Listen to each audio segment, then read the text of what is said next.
Last week, Wednesday, we noticed that the display case was empty. Some of the sections, the shelves, had missing items, and that's when we called the police to report that the items are missing. Was there any forced entry? None that we could discover that the police have indicated to us. No forced entry. It was part of the government house. When the governors occupied the house, these were their household everyday items. The fact that the house isn't used for that purpose anymore, we had them on display so that people could understand the history and understand the importance they played in our past. It was part of the government house. When the governors occupied the house, these were their household everyday items. The fact that the house isn't used for that purpose anymore, we had them on display so that people could understand the history and understand the importance they played in our past. Like I said, there are other objects that are more valuable in the house that hasn't, that's still here. Why they chose those particular pieces, I'm not sure. What about the lock and key?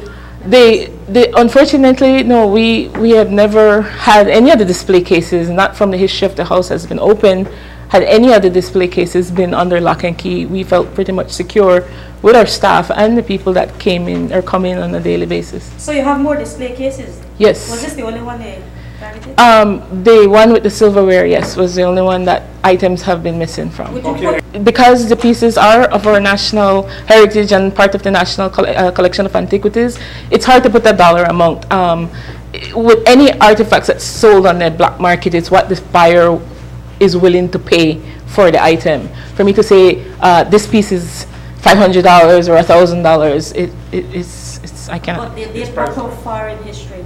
They all date from the 1800s. They are silverware that was commissioned for the government house, and so they have some intricate markings on them. Okay. A couple are marked VR for when Queen Victoria reigned. There's a couple that's marked ER for obviously Queen Elizabeth reign, and then there's 2 napkin holders that's from King George.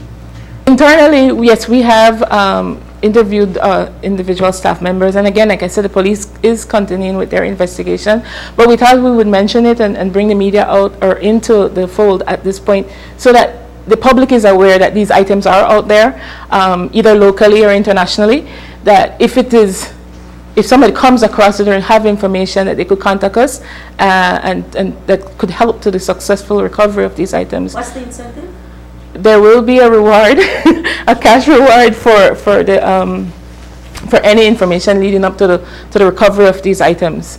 Like I said, these items are very irreplaceable. It's not like I can go out to Brody's and go buy back a silver pot because it's engraved government house. It was commissioned for the house.